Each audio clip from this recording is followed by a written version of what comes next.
Nako, happy weekend na naman mga repa, mga rema. Welcome na naman sa isang makabuluhang Is Conversation dito sa Discovery Night. Of course, thank God it's Friday. At alas 11 na naman ng gabi, kung nasaan man kayo, magandang araw, magandang tanghali, magandang gabi. Before we continue, we would like to take this opportunity to thank each and every one of you who are watching and continue to watch our show, no? Parami na tayo ng parami. Yan. At special mention ko lang yung ating mga members na, naku, parami rin ng parami. Kaya we will try in our own little way na magbigyan kayo ng mga ngiti, inspirasyon at saya bago kayo matulog dahil alam ko, nagtrabaho kayo Monday to Friday, no? At least bago kayo matulog, makapagbigay kami ng ngiti. Thank you sa lahat ng suporta ninyo. At especially itong bisita natin ngayong gabi. Naku, usapang pag-ibig. Yun, oh. Usapang pag-ibig tayo dahil sa, sabi nga nila, ito, English ho ito, ha? Dadandahanin ko lang. Konti-konti lang. Love knows no reason, no boundaries, no distance. It has a sole intention of bringing people together to a time called forever. Iyan, no? Parang EDSA lang, no? Forever. At mamaya makikilala natin isang beautiful actress na naniniwala dyan. Talaga siya believer nito. At nahanap niya na ang kanyang forever. Sino kaya siya? Yan ang dapat niyong abangan. Pero bago tayo magpatuloy, nako, lumilibot na naman sa kalsada ng Metro Manila. Itong kasama natin namimiss ko na.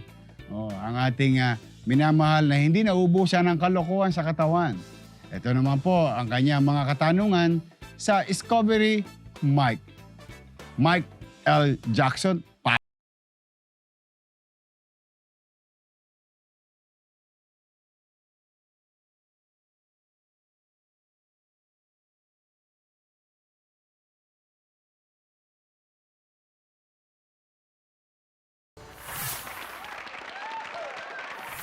Salamat, Isko! Pansamantala naming pinuputol ang programang ito para sa isa na namang tanungang any lang.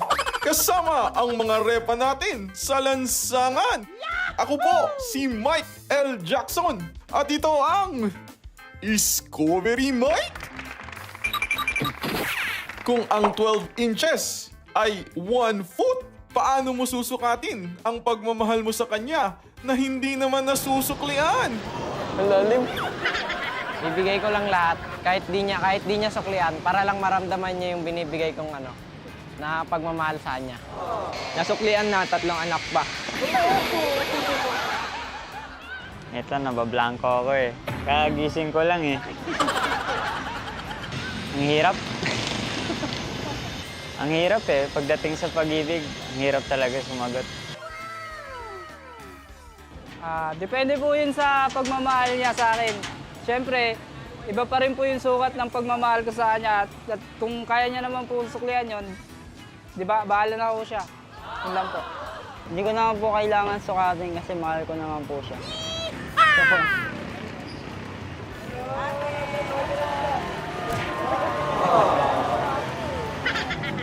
Para sa akin, hindi ko naman siya susukatin. Kasi sabi nga nila, ang pagmamahal ay hindi naman nasusukat. So, hindi ko siya masusukat dahil nagmamahal lang naman ako. Hindi ko nasusukatin kasi nagmahal naman ako ng buo. Ang pagmamahal, di mo kailangan ng sukli yan kasi kusang binibigay yan. Ayun lang. Siguro po yun sa pagsuporta na lang po sa kanya, sa mga ginagawa niya, sa mga nangyayari sa buhay niya. Siguro po dun na lang po. Na dun ko masusukat yung pagmamahal kahit po hindi niya nasusuklian. Ano nito, nakakahiya. At yan ang mga may kabuluhang kasagutan sa ating malabong katanungan sa lansangan. Hanggang sa susunod nating paggala, dito lang sa Discovery Mike. Maraming salamat, Discovery Mike L. Jackson. Talaga namang humuhugot pa. Okay, ngayon naman, alamin natin dito sa ating bisita kung sa tingin niya ba, nasusukat nga ba ang pag-ibig? Kasi yung katanungan kanina ni Mike, mamaya tatanong natin yun sa kanya. Napanood natin siya mag-bloom from a teen star to a bona fide actress. One of the country's beautiful faces. Isang mapagmahal na asawa at hands-on na mom. Please welcome Beauty Gonzalez. Wow. Thank you for the kind words. Uy, thank you. Sure, Thank you, thank you very Beauty, for your time. We're honored and grateful to you. How are you? Good. I'm Yeah. happy to be here. Thank you for having me. Ang ganda-ganda ng studio mo. I Oh, love it. thank Ang you. daming paintings also. So I'm a Oh. fan. So thank Yeah. you so much. Ayo, we love How art. are you? Ako naman. Ito, abalang-abala. I know you're very busy. Dami Oh. mo pang energy. Yeah, salamat sa Diyos. How do you keep it up? Paano mo nakikip Baliktad na. up? Oo. Di ba? I'll throw the question back to you. Of course, I'm happy working like you. Yes. It's like, anong tawag nyo doon, mga millennials? Ano? In my zone ba ang tawag doon? In the zone. Oo, kasi alam mo naman, ang first job ko talaga as a career, no, is pag-artista. Yes. During That's Entertainment But days. how do you keep yourself fresh? By Well, being so busy. Thanks to Bello. Sabi nga nila, ayusin ko na raw yung mga gitla-gitla ko sa mukha. Sabi ko, No. hindi, iniipon ko yan. Wisdom yun. Papakilo ko. But anyway, gusto namin malaman ng opinion mo. Ito yung tanong niya sa ating mga televiewers. No? Pangtalino ba tong tanong na to? Actually, kahit ako umusok ang tenga ko na sabi, parang may point ba? But anyway, tatanong ko pa rin sa'yo. Kung ang 12 inches ay 1 foot, Alamat, hindi ko kaya yan. paano mo susukatin ang pagmamahal mo sa kanya na hindi naman nasusuklihan? Ano? Kita mo, pareho na kami. Yan din ang tanong ko kanina sa writer eh. Ha? Ito talaga yung Ano discovery. yung susukat ko? Wala Tam- namang sukli. Correct. Oh, math yun ha? Kung ang 12 inches ay 1 foot, wala talagang relasyon eh. Paano mo susukatin ang pagmamahal mo sa kanya na hindi naman nasusuklihan? Wala ah. Wala, di ba? Walang pagmamahal. Wala. Zero. Wala. Merong Spanish term dyan eh. Pero ang English, love begets love. Sa Bisaya, labad. Ano yung labad? Labad sa ulo. Wag na lang. Ano yung labad sa ulo? Masakit. Sakit sa ulo. Oh, sa Japanese. Yung mga Japanese natin, mga Pilipinang nanonood. Atama itai. Masakit sa ulo. Usapang love knows no boundaries. You are happily married with Yes. and with a daughter. Yes. Wow. Hi, Bambi. Hi, Olivia. Yan. Kamusta kayo ni Norm? Saya. I mean, we're happy. We're okay. Sana okay din siya. I'm sure. Oo. It's hard to answer kung hindi ko naman katabi yung kasama ko. Ako okay ako. Siya You're okay. happy. Yes, I'm very And happy. I would assume he's happy also. Oh, dapat lang. Pinurso ka niya, di ba? Yes. Tama ba yung narinig ko? When Norman is reading this magazine, he saw you. No, tama ka sa magazine, pero ang nangyari, nasa convenience store siya at nakita niya ako sa cover. At ayaw pa niyang bilhin nung una. Kasi hindi niya type yung magazine na yun kasi nababaduyan siya. But anyways, binili niya because I was in the cover and sa kanya nakita. So yun, nakita ka niya sa magazine from a store. Yeah. Binili niya, napilitan siya. Paano kayo nagkakilala? Pinahanap niya ako. Wow! Haba ng buhok mo, girl. Sabi nga nila. Ano ka ba? Maliit na bagay. Yeah. O nga, paano niya? So, pinurso ka niya, pinahanap ka niya. Through what? Through whom? Well, kung may gusto ka, maraming paraan. Pag ayaw, maraming dahilan. So, hinanap niya talaga ako through his friends. And then, luckily, may isa kaming common friend, si Ellen Adarna, which is my best friend. Closest friend din ni Ellen si Norman. Nakilala niya ni Ellen si Norman, Ellen was still 16. So, they go way back pa. And sabi niya, oh my God, that's my friend. Bigay ko yung number mo, ganyan. So, binigay niya. Yun na yun. Wow, mapapagparaan ha. Anong ginawa niya sa number? Tinext ka niya or something? Oh, tinext niya ako. Ang haba, English. Sabi ko, Wow. "Sus, sumakit ulo ko nito. Uy, ginoo ko. Parang nagtitaping ako, iiyak ako sa eksena. May nag-text sa akin ng English. Sabi ko, mamaya na. Sabi ko, dined Kung sama na. Sabi ko, kung sama ni, uy, labad. Uy, yun yan na, uy. Nosebleed. Sabi ko, But after a while, nireplyan ko, sabi ko, wala akong pera. Kasi parang pagkaintindi ko, ang haba, gusto niya akong i-meet sa isang event. Tapos sabi ko, ano to? Nagbibenta ba to ng insurance, ng gamot, or ano Inaahente ba? ka. Inaahente ba ako? Sabi ko, wala akong pera. Parang, tapos tumawag siya. Foreign number, he was in Singapore that time. So akala ko rin, relative ko from abroad. So sinagot ka lang din. Okay. Sabi niya, ba't mo sinasabi wala kang pera? Sabi ko, sino ka ba? Sabi niya, I'm Norman Crisologo. Sabi ko, ano ngayon? Ma. Sabi niya, oh, Mahal yeah. po. So, ano ka, stalker? Natakot ako kasi sino siya. Oh. And then, yun, nagpakilala siya. And then I called up Ellen, who's this guy. And then, to cut the story short, nagkita kami. And that's it. Hindi na kami naghiwalay.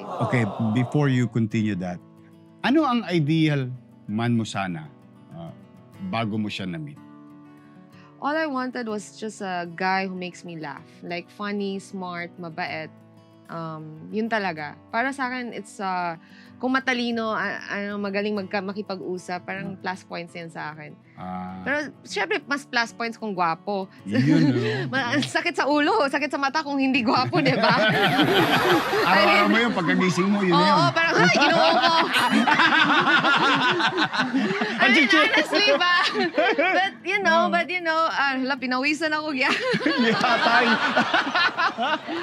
But, you know, it's really the conversation. And luckily, Norman is all, kompleto. Package talaga siya. So, I guess when you don't really look for it, and then when you do good things happen to you. So, I guess she's my biggest blessing. So, Wow. So, wala akong ideal man. Dumating Oh. lang siya sa akin. Ang daming balbon sa dibdib ni Norman ito. Macho-macho. He's a blessing. Yeah, he is a blessing. Pero ito yung malaki yung age gap nyo. Mm. Yeah? It's like about 20 years. I don't know, I stopped counting. Oh, okay. Age is just number. Age is just a number. But the thing is, there is indifferences in terms of beliefs, likings, time. I have a secret to tell you. Okay. I am the old person in the relationship. Ako yung... Mature. Not in a way. Ako yung maagang natutulog. Ako yung ayaw lumabas. Ako yung very... ako yung ayaw mag-short. Sabi niya, bakit ayaw mo mag-bikini? Just post it. You have the body now. You have to... you are the magazine. Ikaw artista ka. You should showcase yourself. Maganda katawan mo. You look good. You should show it. Pag pangit ka, ako mismo magsasabi sa'yo. So parang siya talaga yung mas bata sa akin, mas all out. Ako yung very probinsya na, ginoo ko, ayoko, uy, bakit ba ganyan yung suot-suotin? Parang ayaw pag-ana-ana, ha? Oo. So parang yun yung nangyari sa amin dalawa. But yeah, ako yung matanda, honestly. Ironically, for an artist, actress, di ba, usually, you showcase your assets. Professionally. Yes, of di ba? course. Oh. Public figure ka. Maraming opinion ng mga tao about your relationship. How did you dealt with it? Deadma. Di ba, ma? Deadma. What am I gonna do with you? Oh, exactly. Every bashing is a blessing, so keep it coming. Yeah.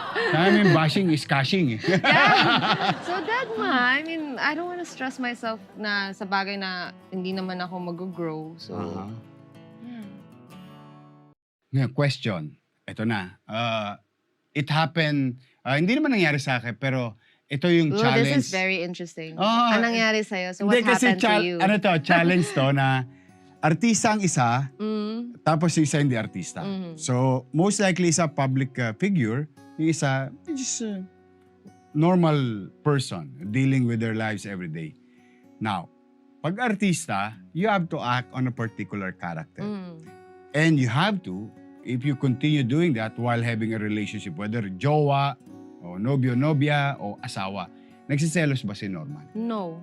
Talaga? No. Not a bit. Secured na secured siya, no? Yeah, because I don't really give him a reason na magsiselo siya. Babe ka rin. So Of course, to say. not so much. Dapat din konti. Para masaya siya. But but behave in a way na I don't give him problems then. And he's also an artist. He's an art curator. So he understands my world. So that's a big help. And he's malaki yung age gap namin. He knows what I'm doing. He actually supports me. So laking bagay talaga na ganun nangyari. Speaking of age gap, so Pag older ba talaga, as a general rule or universally, yun ang nangyayari? Mas mature ba sila? No, not all the time. Not all the time. Because di ba sabi nga nila, some other guys, not Norman I'm not saying Yeah. Norman, but other guys generally, may ibang lalaki na habang tumatanda, naging pabata yung utak. Ang tawag yun, tandang paurong. Oo. Yung gano'n, yung parang naging siloso, gusto nila maraming girlfriends, yung mga gano'n. Iba-iba eh. Dami eh. May mga matandang insecure, may matandang secure. So, it really depends, you know? Paano nabago ni Norma yung outlook mo sa love life? Paano niya nabago sa akin? Well, I can't say it out in camera. But, paano ba nabago niya sa akin? Well, I realized, not just by Norman, by any guy na I've dated, which is only 3 guys in my life. But I realized na dapat nag-love ka, 60% lang muna ibibigay mo. Okay. You should always keep something for yourself.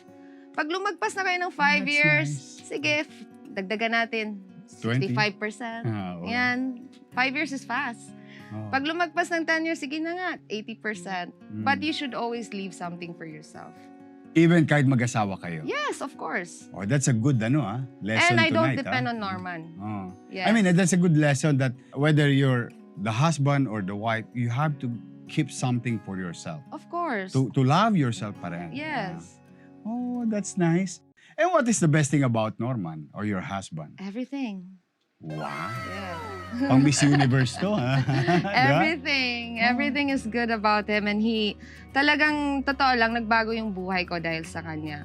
Ginaguide niya rin ako. And I like it when, nung na-meet niya yung mami ko, nagulat mami ko syempre sa age gap Magkasing namin. edad sila? Yeah. Hindi naman. Matanda mami ko. Nag-joke, Matanda mami ko. joke. Pero magkasing edad kami ng mga anak ni Norman.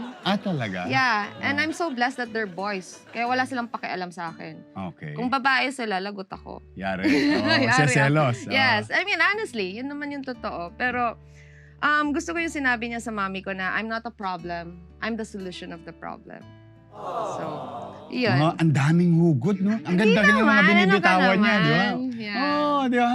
Ang ganda ng mga latagan. Kumbaga sa flip-top, ang ganda ng mga bara mo. But, kidding aside, okay, eto na reality check. Yung busy life, paano nyo yun namamanage? Yung quality time, do you still have quality time? Or do you still have time to spend together? Or as a family, of course? Well, ako kasi what happens in the past is in the past. What happened tomorrow will be tomorrow. I think about today. So, ang iniisip ko today. So, yung quality time, mahanap ako ng time today. Kung saan ko siya sisingit ko talaga siya. Kasi past, natapos na yun eh. Tomorrow, bukas pa yun eh. Ba't ko isipin yun? Okay, sira-sira yun. So, isipin ko muna today. Kung asan, gagawa na akong schedule. Pag-gising ko, okay, this is what I'm gonna do. I'm gonna run, I'm gonna do this, I'm gonna run, and then singit ko na si Norman. Singit ko si Olivia. Oh. I don't wanna make plans. Kasi sa trabaho natin, when we have work, we should grab every opportunity of it. Yes. Kasi not everybody gets job, and we are very lucky to be here because we are entertaining and making people happy. And that's a blessing. Exactly. Because when you decline or deny the opportunity, there's about 10 people waiting in the doorstep Yes. to take your place. Yes, and when everything goes down talaga. So, dapat enjoy mo, di ba? So, I wanna think about today. Ayoko isipin bukas, ayoko isipin yung past. That's nice. Gaano ka-challenging ang pagiging working mom? Oh my God, challenging. Kanina nga, tinanong ako kung ilang taon na yung anak ko. Sabi ko, 7? 6? Hindi ka nag-isa. You Dalawa know, tayo. but that doesn't really matter. What matters is I listen. When I have time, nandun ako, nakikinig ako sa kanya. Kasi that's the best thing that I could give to her. When you listen lang. Kahit inaantok-antok na ako, listen. Kasi Tapos, totoo yun, no? Kasi pag nakikinig ka, na-appreciate nun. Kahit sino naman, pag tinitingnan ka at kinakausap ka, na-appreciate mo yung taong ganun, di ba? So, yun. And what I realize is, tama na yung kuda. Oo. Kasi lumulusot. Nangyari na yan sa akin eh. Oo. So, gusto ko, papakita ko sa kanya. Aha. So, kung anong nakikita niya sa akin, yan yung maglalast forever. So, I'm conscious enough to really show her that I'm happy, I'm doing stuff. She asked me, why are you working? So would you rather be me staying at home, doing nothing? Mhm. Naku, mag-aaway tayong dalawa. No. I mean, like, you want me, dapat you should be growing. Kasi kung ako din, at your age, I'll be kicking you out of the house. Mhm. You should be doing something because sayang eh. Mhm. Sayang. Correct. And how do you spend time, quality time with her? Well, whatever she wanna do. Oh, talaga? Kung anong gusto niya. Like, ano ba, today, nag-mommy duties ako. We went to Gotopia. We made slime, ganon. As much as possible. Ayoko lumabas kasi nasistress din siya minsan eh. Pag marami nang lumalapit sa akin. So, yung spend time namin is biyahe sa abroad. Excited akong lumabas. Hey, family. Excited din akong balik siya sa yaya. Oo. I mean, tao lang naman ako, but yan yung ano namin. yan yung bonding namin. Travels, because I really love to travel. Pagdating ng panahon, gusto mo rin siya mag-artista? Well, kung kukunin siya. Ah, talaga? Okay lang sa'yo? Yeah, of course. And if she likes Maganda it? naman siya eh. And she Siyempre has na it. magmana sa'yo. Tsaka, if Oh. she has the attitude for it. Yeah. It really depends on her attitude at that time. That's nice. So, ask me again at that time. Next time na Next lang. time, oh. Yeah. Balak nyo bang bigyan ng kapatid? No. Ay, isa lang? Yeah. Okay ka na sa isa? Oo. Ako, pangarap ko 12 eh. Wow, go. Oh, kaya lang, ayaw nung ano ko yung... No, apo. 12 apo. Go, Ano mga yun? Patrick. Ano yun? Kayo nang Obigaini? gumawa ng Oo. team. Oo nga, isang basketball kasi solong anak ako eh. Oh. So I'm craving for, big Wait till family. your kids get married. Oo Talagang sasanga na yan, dadami yan. Ayaw lang pumayag ng doktor ko kasi ano raw. Kung gusto ko raw 12, sana baboy yung inasawa ko para isang tirahan lang labas sa kagad. Madami. Masama raw yun sa babae. Kasi nga, calcium, iron, tapos cesarean Tsaka pa masakit, siya. man. Oo.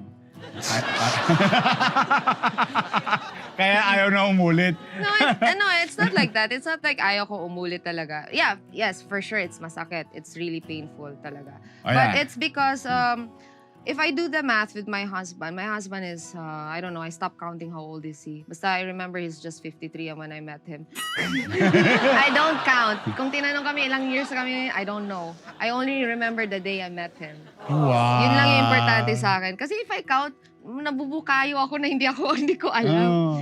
So, but anyways, where am I? Nawala na tuloy ako giatay. Giatay. Hindi, yung yung mag-aanak. Yeah, ulit. yun. So parang, I wanna enjoy now. Gusto ko mag-travel kami ng asawa ko as much as possible. Kasi ayoko naman when he's old, magko-cruise na lang kami, ang boring nun. Parang ngayon, gusto ko, kaming dalawa, nakakalakad pa kami. We can get to do stuff together. So, and then later wrong, pag siya naman tumanda din, nandun lang kami sa bahay, relax na lang. Chill lang. Yeah, gawin na namin yung cruise na napaka-boring kaysa, going to exotic countries, India, Sri Lanka, see the world. I wanna do those stuff. That's nice. Yeah, because we only live once. I mean, what am I YOLO eh. what am I gonna do with all those money in the bank if I don't get nandito lang to kami see sa Gedli. No, if you don't get to see the world, diba? Yeah, I know. I fully understand. In fact, that's what we're doing Yeah. nowadays.